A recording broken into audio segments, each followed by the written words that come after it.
নমস্কার, good evening. This is Ilmas Syed and you are watching the big story. আজ 2026 সালের 28শে March.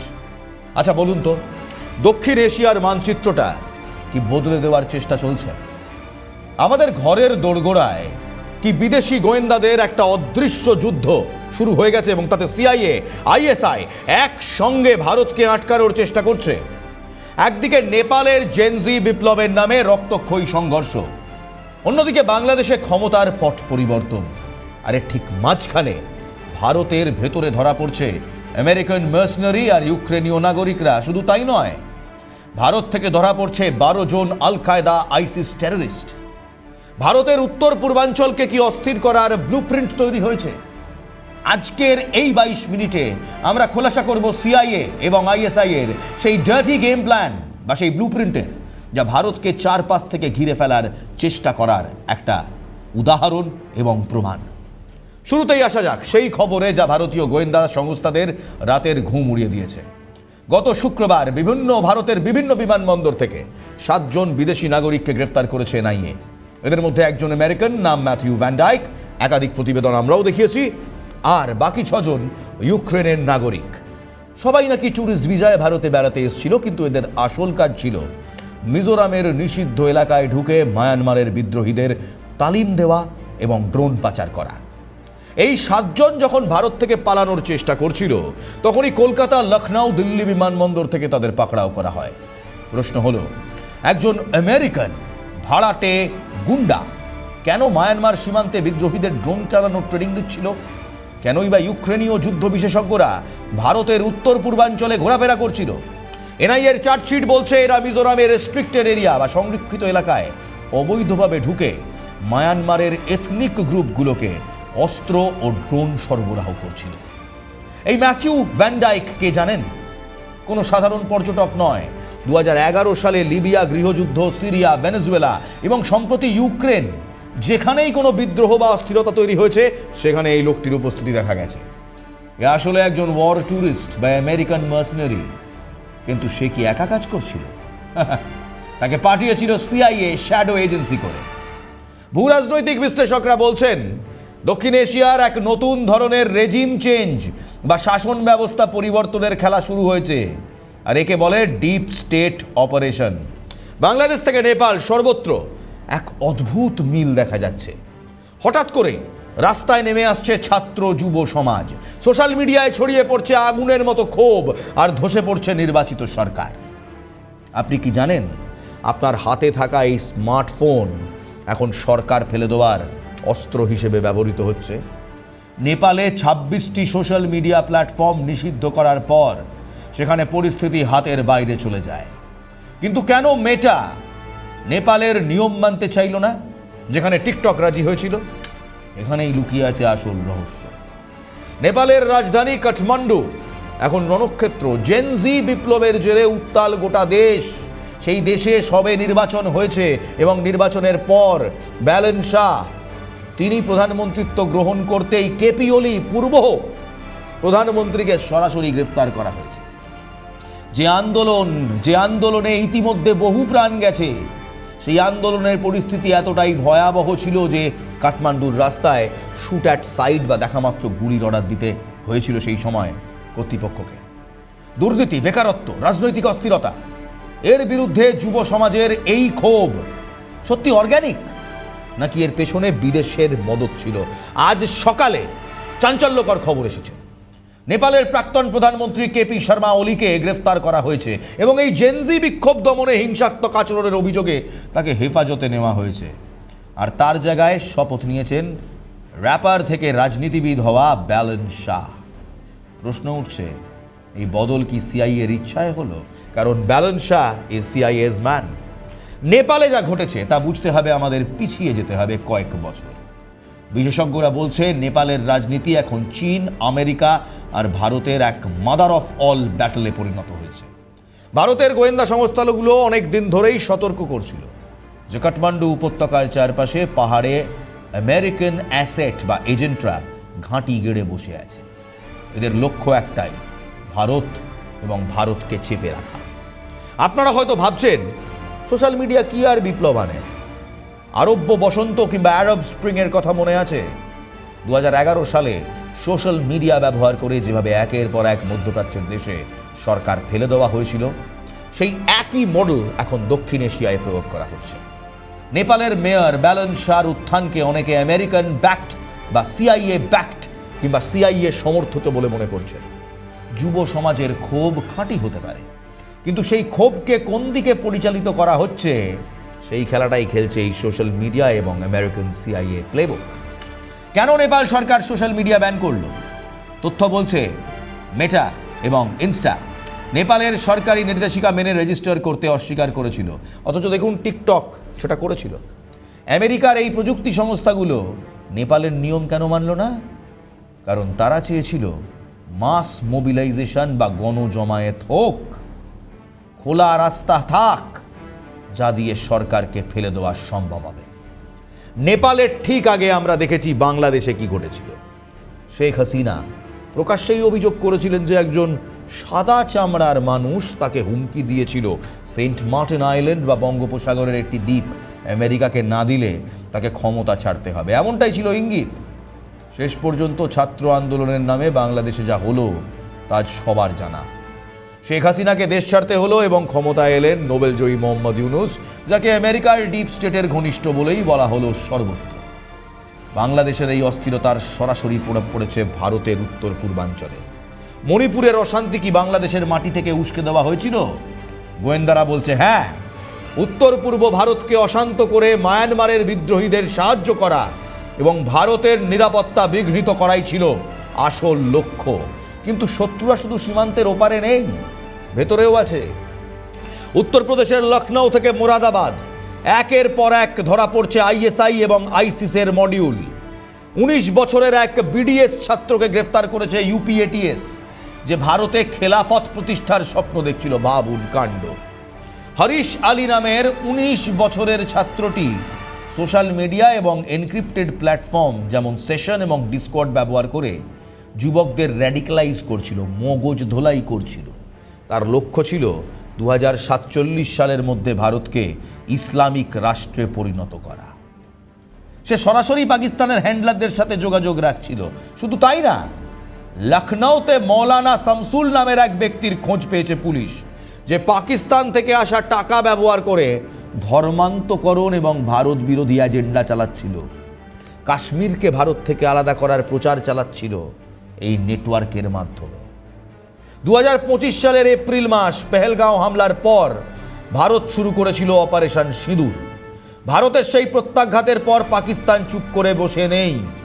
তারা এখন ভারতের ভেতর সাধারণ শ্রমিক, দর্জি আর মুচিদের ব্যবহার করে গুপ্তচর বৃত্তি শুরু করেছে। ভাটিন্ডা মিলিটারি ক্যান্টনমেন্টে কাজ করা এক মুচি সুনীল কুমার রাম ধরা পড়েছে পাকিস্তানি মহিলাদের সাথে সোশ্যাল মিডিয়ায় তথ্য আদান প্রদান করার অপরাধে। হানি ট্র্যাপ বা প্রেমের ফাঁদে ফেলে সাধারণ মানুষদের থেকে ভারতীয় সেনার গতিবিধির ছবি সংগ্রহ করছে আইএসআই। রাজস্থানের জয়সলমীরে পাঠান খান নামের এক ব্যক্তি ধরা পড়েছে। 2013 সাল থেকে পাকিস্তানের হয়ে কাজ করছিল, বিনিময়ে নগদ টাকা, সোনার আংটি। অশনি সংকেত হলো অমৃতসরের মতো বর্ডার এলাকায় দিনমজুরদের ব্যবহার করে আরডিএক্স এবং অস্ত্র পাচার করা হচ্ছে। তারা 5 থেকে 10 হাজার টাকার বিনিময়ে সেনার খবরাখবর পাচার করে দিচ্ছে। ভারতের গোয়েন্দারা এখন বুঝতে পারছে যে আইএসআই বড় কোনো ষড়যন্ত্রের জন্য ছোট ছোট ঘুঁটি সাজাচ্ছে। কিন্তু ভারতও এখন ঘরে ঢুকে মারতে জানে। পাঠানকোট হামলার মাস্টারমাইন্ড শহীদ লতিফকে পাকিস্তানের মসজিদের ভেতরে খতম করা হয়েছে। কে মারল তাকে? কোনো বড় অপারেশন নাকি অজ্ঞাত পরিচয়ে বন্দুকধারীদের কামাল? সাম ধুরন্ধর মেবি। এবার ফিরি সেই আমেরিকান ম্যাথিউ ভ্যান্ডাইকের কথায়। সত্যি একজন সাধারণ যুদ্ধ পর্যটক। গোয়েন্দা পরিভাষায় একে বলা হয় ডিপ শিপিং। সিআইএ যখন সরাসরি কাউকে নিয়োগ করতে পারে না, তখন তাকে একজন সাধারণ নাগরিক বা ফ্রিল্যান্সার হিসেবে ব্যবহার করে। ভ্যান্ডাইক লিবিয়া থেকে ইউক্রেন পর্যন্ত সিআইএর গ্রে অপারেশন তার অংশ ছিল। তার আসল কাজ ছিল মায়ানমারের চীন ন্যাশনাল ফ্রন্ট তাদেরকে ড্রোন ট্রেনিং দেওয়া। আর এই চীন ন্যাশনাল ফ্রন্ট আসলে সিআইএর তৈরি একটি সংগঠন, যারা মায়ানমারের রাশিয়া এবং চীনের সমর্থিত সামরিক সরকারকে ফেলতে চায়। ভারত কেন এখানে বাধা দিল? কারণ এই বিদ্রোহীরা ভারতের উত্তর পূর্বাঞ্চলে অশান্তি ছড়াচ্ছে। কিন্তু এই পুরো চক্রান্তের খবর ভারতকে দিয়েছিল কে? শুনলে অবাক হবেন। ভারতের কাছে এই ইনপুট এসেছিল রাশিয়া থেকে। মস্কো সতর্ক করেছিল ভারতকে যে আমেরিকান গোয়েন্দারা উত্তর পূর্ব ভারতকে সীমান্ত ব্যবহার করে বড় কোনো নাশকতা চালাতে পারে। অজিত ডোভাল আর আমেরিকার রাষ্ট্রদূতের বৈঠকের ঠিক আগে এই গ্রেপ্তারি ভারতকে এক শক্তিশালী অবস্থান দিয়েছে। যুদ্ধের ময়দান এখন শুধু ডাঙায় নেই, সমুদ্র তলদেশেও। ভারত মহাসাগরে চীনের স্ট্রিং অফ পার্ল এবং আমেরিকার আধিপত্যের লড়াইয়ে ভারত এখন নেট সিকিউরিটি প্রোভাইডার। চীন চায় না ভারত এই অঞ্চলে নেতৃত্ব দিক, আবার আমেরিকা চায় ভারতকে ব্যবহার করে চীনকে আটকাতে। কিন্তু ভারত নিজের স্ট্র্যাটেজিক অটোনমি বা কৌশলগত স্বাধীনতা বিসর্জন দিতে রাজি নয়। তাই তো সমস্যা সিআইএর, তাই তো সমস্যা আইএসআইয়ের। পাকিস্তানের পারমাণবিক অস্ত্র নিয়ে আমরা সবাই চিন্তিত থাকি, কিন্তু আসল সত্যটা কি জানেন? ভূরাজনৈতিক বিশ্লেষকরা বলছেন পাকিস্তানের নিউক্লিয়ার আর্সেনাল আসলে আমেরিকার নিয়ন্ত্রণে। আমেরিকা পাকিস্তানের মাটিতে পারমাণবিক অস্ত্র জমিয়ে রেখেছে চীনকে নজরে রাখার জন্য, ভারতকে নজরে রাখার জন্য। অপারেশন সিঁদুরের সময় ভারত যখন পাকিস্তানের নূর খান এয়ারবেসে হামলা চালাচ্ছিল, তখন তারা আসলে আমেরিকার পারমাণবিক পরিকাঠামোর দোরগোড়ায় পৌঁছে গিয়েছিল। তাই সিআইএর এত মাথা ব্যথা। ভারত এখন একলা চলার নীতি নিয়েছে। মোদী সরকার স্পষ্ট করে দিয়েছে যে আমরা কারো পকেটের দেশ হব না। সাংহাই কোঅপারেশন অর্গানাইজেশন সামিটে গিয়ে ভারত, চীন ও রাশিয়ার সাথে যেমন কথা বলেছে, তেমনি আমেরিকার চোখের দিকে তাকিয়ে বলেছে আমাদের স্বার্থ আমরাই রক্ষা করব। মণিপুরে প্রধানমন্ত্রী নরেন্দ্র মোদীর সফর এবং সেখানকার অস্থিরতা নিরসনে ভারত সরকারের কড়া পদক্ষেপ বুঝিয়ে দিচ্ছে যে উত্তর পূর্বাঞ্চলকে নিয়ে কোনো বিদেশি ছিনিমিনি আমরা বরদাস্ত করব না। একটি মারাত্মক ষড়যন্ত্রের কথা আপনাদের বলি। ব্রিটিশ আমল থেকে উত্তর পূর্ব ভারতে একটি খ্রিশ্চান রিপাবলিক তৈরির নীল নকশা ছিল।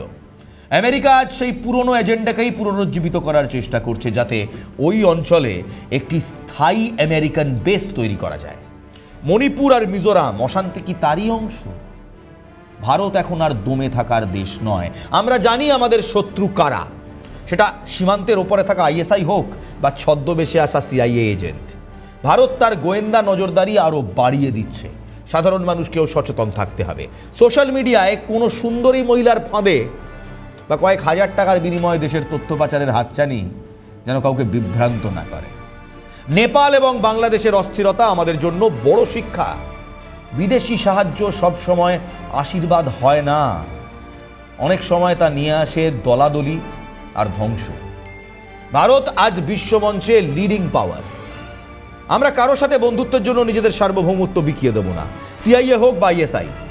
ভারতের মাটিকে যারা নিজেদের খেলার ময়দান করতে চায়, তাদের জবাব ভারত তার নিজস্ব কায়দায় দিয়ে এসেছে এবং ভবিষ্যতেও দেবে। আচ্ছা ভাবুন তো, আমেরিকা, সিআইএ হঠাৎ করে আইএসআই এর সাথে হাত মেলাচ্ছে কেন?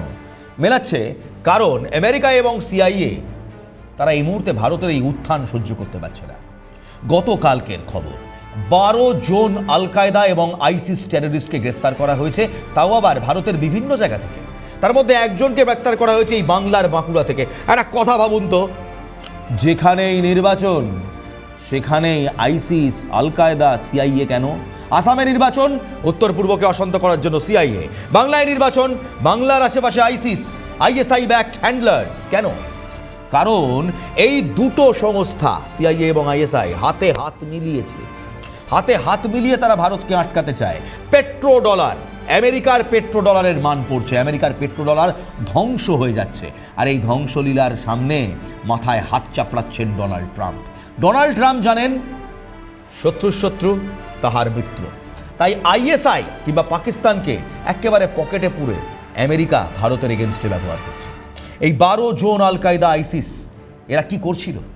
এরা পাকিস্তানের হ্যান্ডলারদের সঙ্গে কথা বলছিল, এরা র্যাডিক্যালাইজেশন করছিল, এরা ভারতের ভেতর বড় বড় চক্র কিংবা বড় বড় স্লিপার সেল ইউনিট তৈরি করছিল। আর ওদিকে সিআইএ ভ্যান্ডাইক, সে কি করছিল? সিআইএর ভ্যান্ডাইক মণিপুর এবং উত্তর পূর্বকে অশান্ত করার জন্য ড্রোন এয়ারফেয়ার নিয়ে সেখানে নামছিল। আচ্ছা, এগুলো করে সিআইএ কি পাবে বলুন তো? সিআইএ চাইছে ভারতের এনার্জি সাফিসিয়েন্সি, ভারতের অর্থনৈতিক বিকাশকে আটকে দিতে। সিআইএ কিংবা আমেরিকা বুঝতে পেরেছে ভারত যেভাবে এগোচ্ছে তার ডিপ্লোমেসিতে, তার ওয়েপন প্রোডাকশনে, তার মিলিটারি নীতিতে, তাতে এই মুহূর্তে ভারত অপ্রতিরোধ্য। চীন অফকোর্স আমেরিকার কাছে সমস্যার, কিন্তু ভারত আরও বড় মাথা ব্যথার, কারণ ভারত এই মুহূর্তে বিশ্ববাজারের 70% আর্মামেন্ট রেস নিজের হাতে রেখেছে। ভারতে তৈরি অস্ত্র আজ একাধিক দেশ কিনতে চাইছে, আমেরিকার মান কমছে। এবার আসুন এনার্জিতে। ভারত আমেরিকার থেকে তেল কিনতে চায় না, ভারত তেল কিনছে রাশিয়া থেকে। তাতে আমেরিকার সমস্যা হচ্ছে, কারণ তার পেট্রো ডলার কমে যাচ্ছে। ভারত চাইছে ব্রিক্স কারেন্সি আসুক, ওপেক কারেন্সি আসুক, যাতে শুধু ডলার ব্যবহার না করা যায়। সেই কারণে ভারতকে দমন করার জন্য, ভারতে ডিপ স্টেট দিয়ে ভারতকে অস্থির করে রাখার জন্য এই সমস্ত চাল সিআইএর। আর সিআইএর দোষর হয়েছে কে বলুন তো? আইএসআই। এতদিনে প্রমাণিত হলো আমেরিকা আর পাকিস্তান যতই যুদ্ধ খেলুক, আদতে ভাই আর ভাই। বাকিটা বললাম না। এই দুই ভাই মিলে ভারতকে আটকাবার চেষ্টা করছে। বাট ভারত এক নতুন ভারত, 2026-এর ভারত এক নতুন ভারত। আমাদের এজেন্সিজ, আমাদের মিলিটারি মাইট এবং আমাদের ডিপ্লোমেসি একই সঙ্গে এই তিনটে থ্রেট হ্যান্ডেল করছে। ভারতেও ডিপ স্টেট ঢোকাবার চেষ্টা করছে আমেরিকা, ভারতে সিআইএ এজেন্ট ঢোকাবার চেষ্টা করছে আমেরিকা, ভারতকে আটকানোর চেষ্টা করছে আমেরিকা, এবং তার সঙ্গে তারা সঙ্গে নিয়েছে আইএসআইকে, পাকিস্তানকে। সেই কারণেই তো পেহেলগাঁও অ্যাটাকের পর আমেরিকার মুখে কখনো শুনেছেন পাকিস্তানকে গালমন্দ করতে, পাকিস্তানকে বিদ্রুপ করতে, পাকিস্তানকে বিশ্বমঞ্চে ভৎসনা করতে, স্যাংশন লাগাতে? উল্টে তারা পাকিস্তানের সঙ্গে অ্যান্টি টেররিস্ট অপারেশন করে। যে দেশ সন্ত্রাসবাদীদের মদত দেয় তাদের সঙ্গে অ্যান্টি টেররিস্ট অপারেশন, সবটাই একটা ছক, আমেরিকার ছক। এই প্রোপাগান্ডা বুঝুন। সোশ্যাল মিডিয়া, বিশেষ করে আমেরিকান সোশ্যাল মিডিয়াতে পাওয়া সমস্ত জিনিসপত্র বিশ্বাস করবেন না। নিজের দেশের ওপর ভরসা রাখুন, নিজের দেশবাসীর ওপর ভরসা রাখুন, নিজের দেশের নেতৃত্বের ওপর ভরসা রাখুন। আমেরিকার এই চাল, এই খেলা আমরা বন্ধ করব। ভারতকে বিশ্বের সবচেয়ে মহান দেশ হওয়ার দৌড় থেকে কেউ ছিটকে ফেলতে পারবে না। যে আমেরিকা একদিন পরিহাস করে বলেছিল এই ভারত নাকি চাঁদে যাবে, স্পেস এক্সপ্লোরেশন করবে, সেই আমেরিকা এখন মাথা ঠোকে, কারণ মঙ্গল গ্রহে পৌঁছেছিল প্রথম যে দেশ, সেই দেশের নাম ভারত। গর্ব করে বলুন আপনি একজন বাঙালি। Say it with pride that you're an Indian. Stop the CIA hegemony. Stop the ISI hegemony. Social মিডিয়ায় সমস্ত কিছু বিশ্বাস করবেন না। এই ডিপ স্টেটের চক্রান্তগুলোকে ধূলিসাৎ করে দিন। This is the age of information warfare and the information starts with you. আজ এখানেই শেষ করছি। নাম নমক নিশান। ভালো থাকবেন, ভালো রাখবেন। জয় হিন্দ।